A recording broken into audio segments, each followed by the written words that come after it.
Welcome back to Community Scene. I'm Mary Adamson. With me today are some origami experts. Origami meaning the ancient oriental art of paper folding. And it's been a lot of fun to see all of the different things that you can make. We just made a bow tie to wear out to your dinner party out of a dollar bill or a black piece of paper or whatever you might want to make it. But now we have Dan Bush is going to do a really intricate fold, I think. I think the folding bird is a classic one. Isn't that what you were telling me? A Japanese classic? Yeah, it's a flapping bird. It's not exactly the same model that my friend folded for Nicholas all those years ago, but it's one of the many designs. As you can see, I'm just using a piece of scrap paper in much the same way that my friend had used, showing you that you don't necessarily have to run out and get art paper if you want to make a quick bird. As I had shown before, you just fold it in half corner to corner and tear off the excess to make yourself a square. There's one complicated step at the beginning that took me a while to master until his father showed me how to do it. So you fold it in half like that, diagonally, open, and the other way, diagonally. Turn it over, you fold it in half, horizontally, and the other way, horizontally. And here's the complicated step. You have to bring this corner to meet that corner. You see how this slowly goes down like that, and the other corner slowly goes down to that. You're slowly bringing all corners to that one point.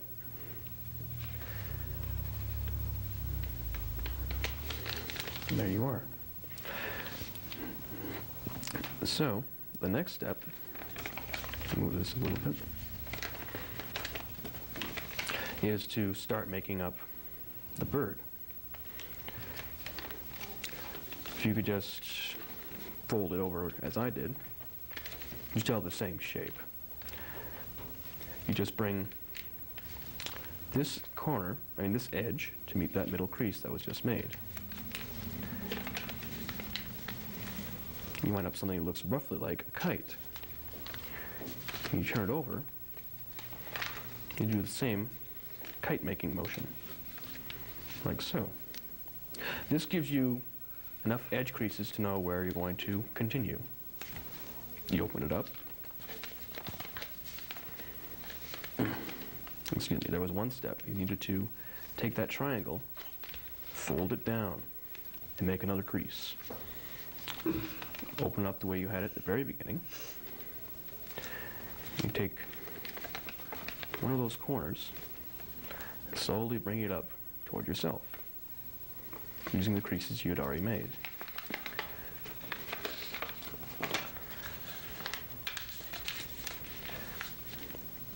And you turn it over, and you open it up the same way.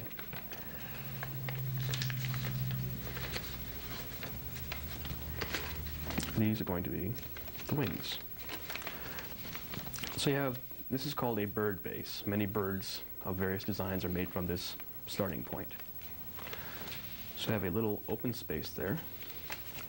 Just bring a head up through it, like so. And do the same thing on this other end, like so. Now which end you want to make the bird's head is up to you, of course.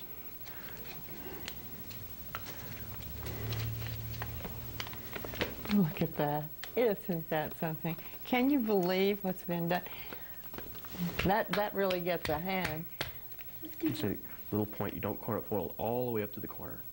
Just fold a little bit up. There you go. So really this art is using the fold lines to get control of the paper. Right. And as I said before, as with the Japanese haiku, most of the models are starting with just one square of paper. Like all the ones you see in front here, all from a single square of paper. All of these are from a single square of paper? Yes. And so you're knowing when and where you make your creases is the magic. Yeah. It's the idea of you would have some flaps, you're trying to figure which would be a tail, which would be arms, legs, head, where everything would go. It's more like trying to see about 6 steps ahead as you would with playing chess. Would you like to tell us the thought process that goes into inventing a new piece of origami? Well, although I've never invented one, I've changed models that I had seen, and I found out they had been invented a long time ago. It's more like someone will get a common thought, or everybody will come up with the same joke at the same time. There are some models, like a bird model, or animal models. The old Dr. Dolittle story where they had a push me, pull you with animal with 2 heads and no tail I had thought about, well, I could just make one if I was taking a model for a deer, and instead of making up the end for the tail, I would just fold the way that I folded for the head, do exactly the same way for the tail. So you wind up inventing an animal just by changing an already existing design. Are there books that some of our viewers can obtain at the library or somewhere that tell us about this, or do they have to come enroll in a class? No, there are many books at the library. I've never actually taken a class. I've had to learn this from books and just being involved with society and finding out, such as preserving paper, or what kind of papers to use, or how to fold. And they have many books at local libraries. I know Crandall has at least 8.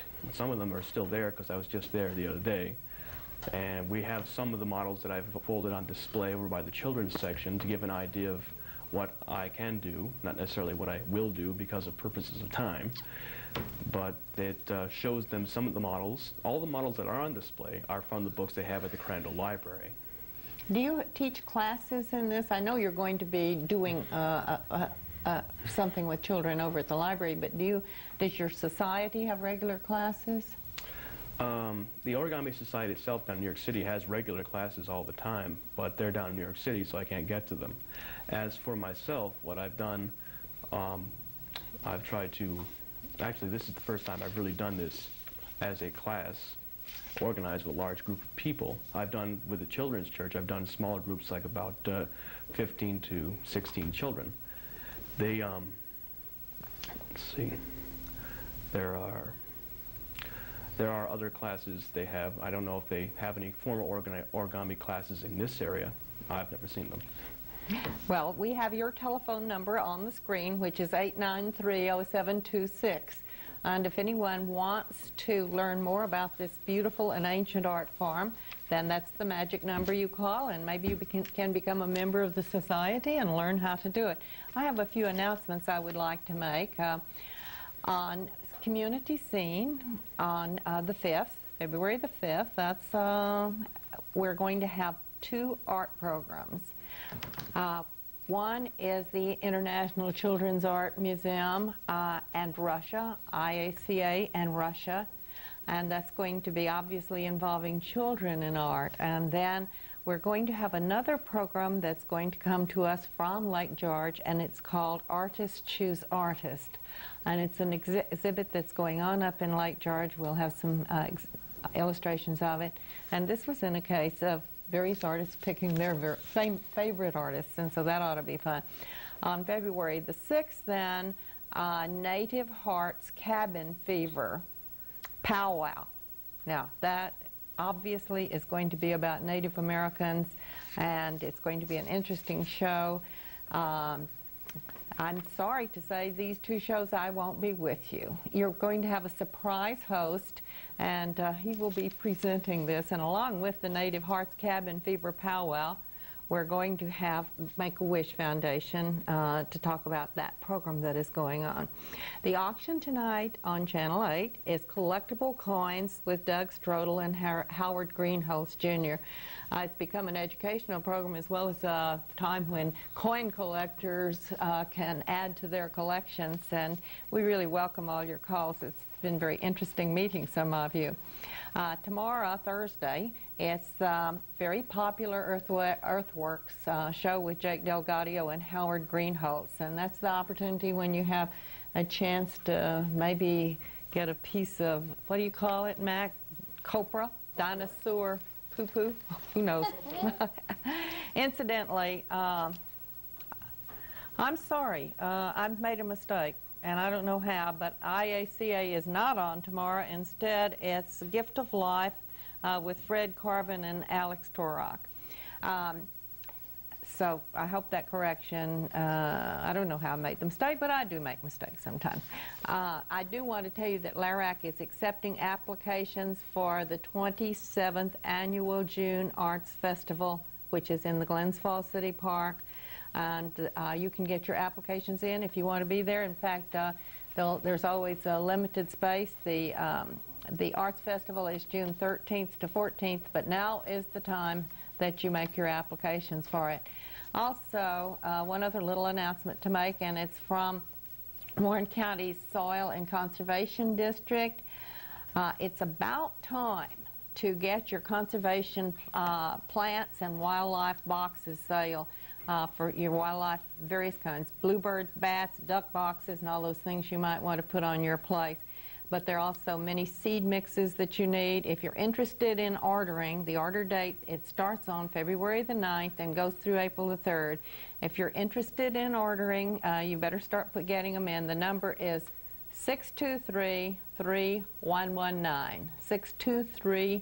623-3119. John Peck is the district technician, and he'll help you understand better how you can make your place a place of sanctuary for plants and birds, and it's a wonderful public service that they perform. And we'll be having John Peck and some of his staff on with us later on in the year to help you also understand how you can grow trees and make your own little woods. It's wonderful having you here. Did you have a good time? Mm-hmm. So you're going to be an origamist? Yes. Yes. And you you write, cartoon, and all those wonderful things, and have a nice little group up at Porter Corner, huh? That we definitely do. We have a lot of fun. We have fun too on the Paper Dragon Farm. That's great. Well, we're at the we've been visiting with some of the people from Paper Dragon Farm, and it's been wonderful having them. And we will be back again with Community Scene tomorrow. And incidentally, if you missed us in the morning, you can see us at night from 10 to 11.